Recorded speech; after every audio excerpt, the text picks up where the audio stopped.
Welcome students, मैं doctor Ritu Mathur आज आपके साथ क्रिस्टल फील्ड थ्योरी का नेक्स्ट पार्ट डिस्कस करूंगी, जिसमें कि आज हम यहाँ ले रहे हैं टेट्राहेड्रल कॉम्प्लेक्सेस के लिए मैग्नेटिक प्रॉपर्टीज़। इससे पहले वाले लेक्चर में हमने ऑक्टाहेड्रल कॉम्प्लेक्सेस की magnetic properties crystal field theory के रेफरेंस में डिस्कस की थी। अब चुंबकीय गुण में चतुष्फलकीय संकुलों के जो चुंबकीय गुण हैं उन्हें भी हम उसी तरह से एक्सप्लेन कर सकते हैं जिस तरह से हमने ऑक्टाहेड्रल कॉम्प्लेक्सेस के लिए चुंबकीय गुण डिस्कस किए थे। तो यहाँ भी हम किसी भी जो टेट्राहेड्रल कॉम्प्लेक्स है, इसका क्या मतलब है कि उसमें एक मेटल है और उसके चारों तरफ 4 लीगेंड्स, यानी कि समन्वय संख्या कितनी है, 4 है। 4 लीगेंड्स चतुष्फलकीय ज्यामिति में, टेट्राहेड्रल ज्योमेट्री में अरेंज्ड हैं।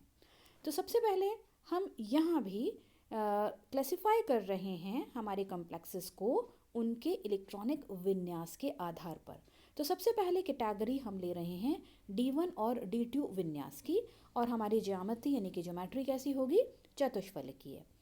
जैसा कि आपको पता है कि ऑक्टाहेड्रल कॉम्प्लेक्सेस में जो हमने पहले डिस्कस किया है उसमें डी कक्षक 2 हिस्सों में स्प्लिट होते हैं, T2G और EG, जिसमें कि T2G लोअर एनर्जी पर आता है, जिसमें कि 3 कक्षक डिजेनरेट होते हैं, समान ऊर्जा पर होते हैं, और EG जो है वो हायर एनर्जी पर जाता है, 2 डी कक्षक समान ऊर्जा पर होते हैं। लेकिन आपको ये पता है, जब हमने टेट्राहेड्रल कॉम्प्लेक्सेस की स्प्लिटिंग डिस्कस की थी पुराने लेक्चर में, तो आपको ये मालूम है कि टेट्राहेड्रल कॉम्प्लेक्सेस के लिए स्प्लिटिंग उल्टी हो जाती है।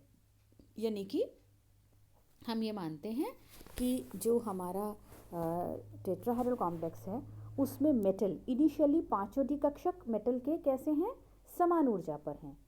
समान ऊर्जा का मतलब 5 की ऊर्जा समान है, वो 5 डी कक्षक डीजेनरेट हैं। लेकिन जब वो किसी चतुष्फलकीय फील्ड में, उसके क्रिस्टल फील्ड के इन्फ्लुएंस में आते हैं तो इनकी डीजेनरेसी लिफ्ट हो जाती है और अब ये 2 हिस्सों में स्प्लिट हो जाते हैं। लेकिन स्प्लिटिंग ऑक्टाहेड्रल से उल्टी हो रही है, यानी कि डबली डीजेनरेट वाला नीचे आ रहा है, ई नीचे आ रहा है और T2 ऊपर जा रहा है। यहाँ आप ध्यान करिए कि हमने EG या T2G नहीं कहा है। G का मतलब होता है जिरेड, जिरेड का मतलब सिमेट्रिकल, समतित। और क्योंकि टेट्राहेड्रल ज्योमेट्री एक सिमेट्रिकल ज्योमेट्री नहीं है जैसा कि ऑक्टाहेड्रल ज्योमेट्री एक थी, तो यहाँ हम G काम में नहीं ले रहे हैं। सो केवल T2 और E। E कौन सा है, लोअर एनर्जी पर है। हमारा पहला विन्यास क्या है, D1 और D2। अब यहाँ ये इस बात का फ़र्क नहीं पड़ता कि हमारा लीगेंड जो है वो वीक फील्ड है या स्ट्रॉन्ग फील्ड है।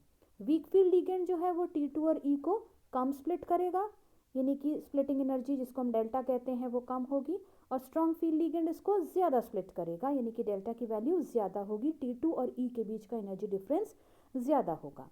तो चाहे अब हमारी परिस्थिति कैसी भी हो, स्ट्रॉन्ग फील्ड हो या वीक फील्ड हो, अगर हमारा D1 विन्यास है तो उसमें एक इलेक्ट्रॉन जो है वो E में ही आएगा क्योंकि वो लोअर एनर्जी पर है, और D2 विन्यास में जो 2 इलेक्ट्रॉन्स हैं वो दोनों ही E में आएंगे, एक एक अयुग्मित रहेगा, नंबर ऑफ अनपेयर्ड इलेक्ट्रॉन्स 2 हो जाएंगे। लेकिन अब जब हमारा इलेक्ट्रॉन एक और बढ़ता है, यानी कि तीसरा इलेक्ट्रॉन आएगा, तो हमारे सामने ये प्रश्न है कि वो E में युग्मन करेगा या वो हायर एनर्जी पर जाएगा। तो अब हमने D3, D4, D5 और D6 विन्यास की एक कैटेगरी कर ली है। यहाँ आप देख रहे हैं बहुत सारे आपको पिक्टोरियल डायग्राम्स दिख रहे हैं। हम बात करते हैं पहले D3 की, एक को हम डिटेल में पढ़ेंगे, देन D4, 5, 6 और 7 सब एक साथ हो जाएंगे।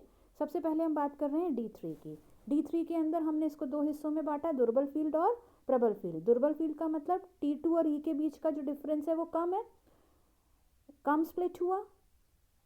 और प्रबल फील्ड का क्या मतलब हो गया कि E और T2 के बीच का जो एनर्जी डिफरेंस है वो ज़्यादा है, यानी कि स्प्लिटिंग उसके मुकाबले में ज़्यादा है। लेकिन आप यहाँ पर देख रहे हैं कि अगर हमारा फील्ड दुर्बल है तो दुर्बल का क्या मतलब हो गया कि हमारे पास 2 इलेक्ट्रॉन्स, तो मैं बात कर रही हूँ D3 की, तो 2 इलेक्ट्रॉन्स तो E में आ जाएंगे नीचे, और तीसरा इलेक्ट्रॉन कहाँ जाएगा, वो चला जाएगा हायर एनर्जी पर, क्योंकि डेल्टा की वैल्यू कम है।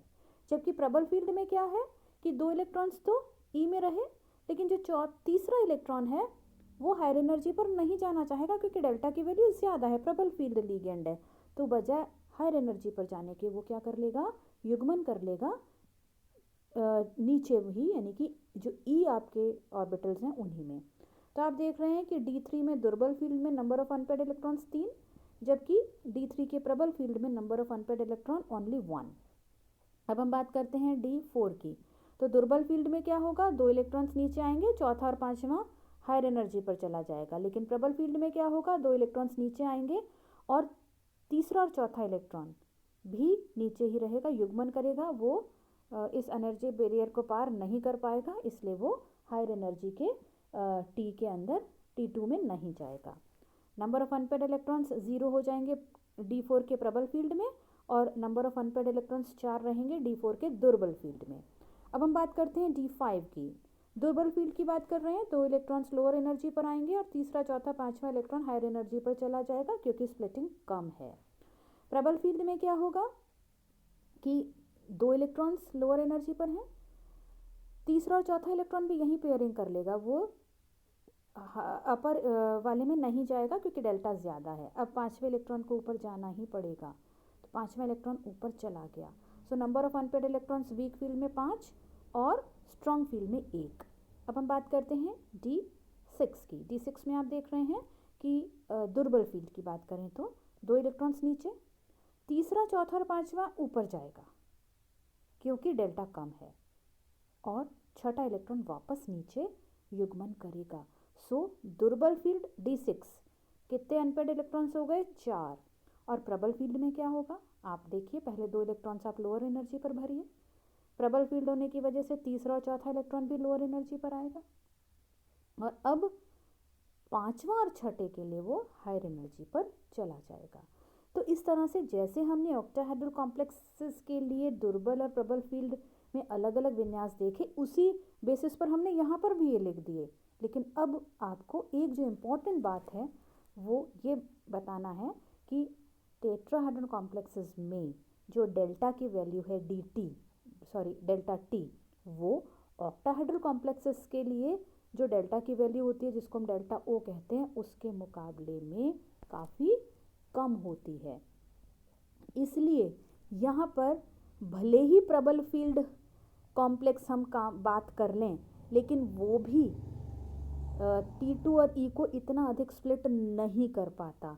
यानी कि यहाँ पर प्रबल फील्ड वाले कॉम्प्लेक्सेस जो हम यहाँ डिस्कस कर चुके हैं वो एग्जिस्ट नहीं करते। क्यों नहीं करते, क्योंकि टेट्राहेड्रल कॉम्प्लेक्सेस में जो स्प्लिटिंग एनर्जी है डेल्टा टी, वो बहुत कम होती है। भले ही हमारा फील्ड कैसा है, प्रबल है, तो भी वो उसको इतना ज़्यादा स्प्लिट नहीं कर पाता। और वो सारे कॉम्प्लेक्सेस कैसे बिहेव करते हैं कि वो दुर्बल फील्ड कॉम्प्लेक्स ही हैं। आप यहाँ भी देख रहे हैं इस डायग्राम में कि हमने प्रबल फील्ड के अंदर भी एनर्जी डिफरेंस बहुत ज़्यादा शो नहीं किया है।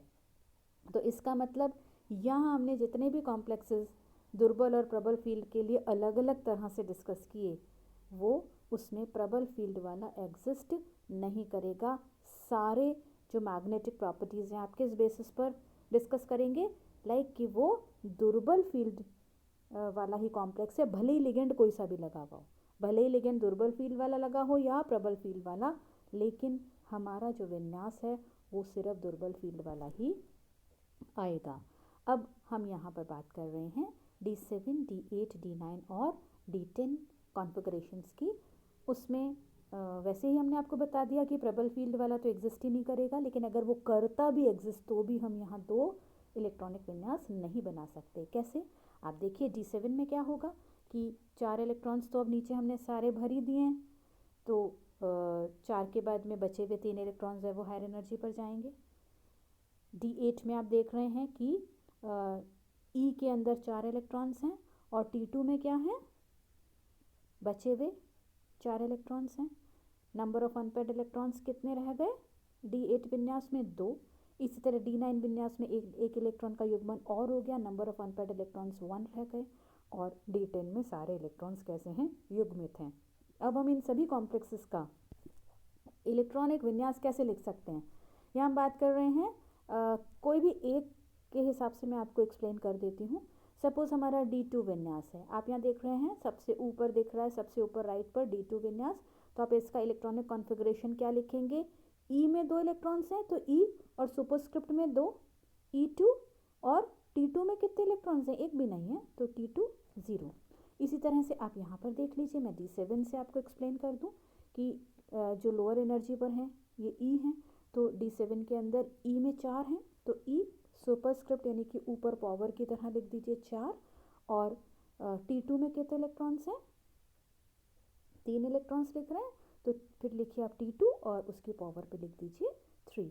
तो इस तरह से आप इनका इलेक्ट्रॉनिक विन्यास लिख सकते हैं। और जहाँ तक चुंबकीय गुण की बात है, आप किसी भी कॉम्प्लेक्स का पहले इलेक्ट्रॉनिक विन्यास लिखिए, उसके बाद आप उसमें ये कैलकुलेट कीजिए, उसमें देखिए कि अयुग्मित इलेक्ट्रॉन्स की संख्या कितनी है। अगर एक अयुग्मित इलेक्ट्रॉन है तो उसका अनुचुंबकत्व एक अयुग्मित इलेक्ट्रॉन के करस्पॉन्डिंग होगा।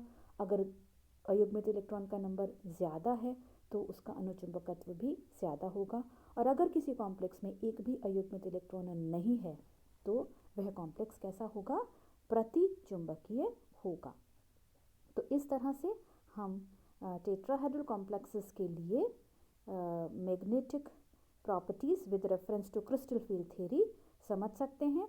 और इसको ज़्यादा समझने के लिए आप इससे पहले वाला लेक्चर जो कि ऑक्टाहेड्रल कॉम्प्लेक्सेस के लिए आपको बताया था, उसे एक बार दोबारा से देख सकते हैं। Thank you.